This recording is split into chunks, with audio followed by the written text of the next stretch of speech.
নমস্কার বন্ধুরা, পাপিয়া কিচেনে জানাই সবাইকে স্বাগত। আর আজকে করব ফুলকপি দিয়ে চিংড়ি মাছ। তার জন্য এখানে ফুলকপিগুলো কেটে নিয়েছি আর বসিয়ে দিয়েছি কড়াইতে আমার তেলটা গরম হয়ে গেছে। এখন আগে ফুলকপিগুলো ভেজে নেব।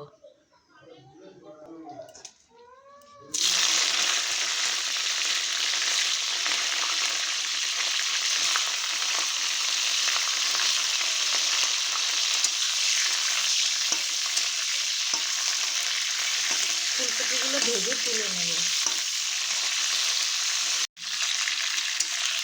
ফুলকপি আমার লাল করে ভাজা হয়ে গেছে, এখন ফুলকপিগুলো তুলে নেব।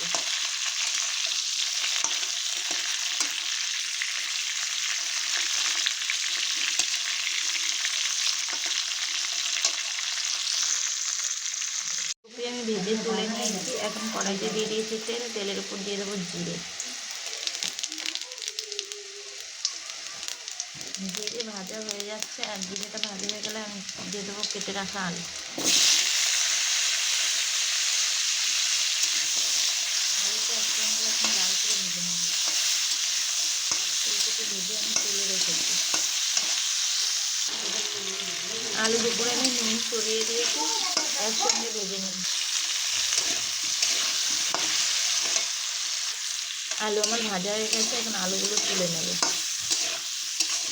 আলু তুলে নিয়ে চিংড়ি মাছটা ভেজে নেব। কড়াইতে রয়েছে তেল, এখন তেলের উপর চিংড়ি মাছটা দিয়ে দেবো।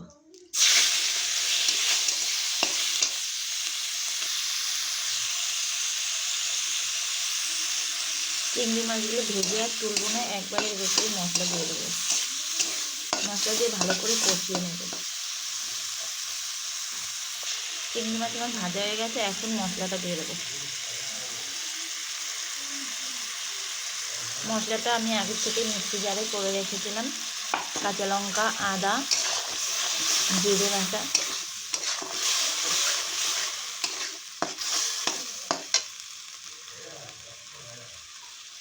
খুব ভালো করে কষিয়ে নেব। আমি হলুদ দিয়ে দিয়েছি পরিমাণ মতো।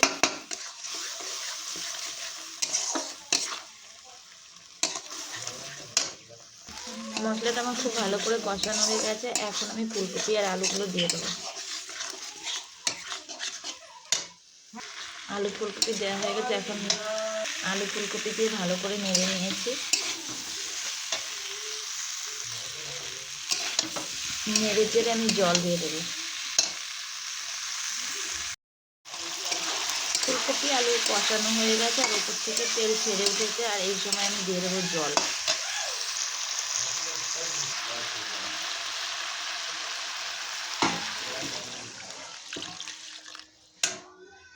জল দেওয়া হয়ে গেছে, এখন আমি ঢেকে দেবো। আলু ফুলকপি আমার ভালো করে সেদ্ধ হয়ে গেছে, আর এখন আমি আলু ফুলকপির ঝোলটাকে নামিয়ে নেব।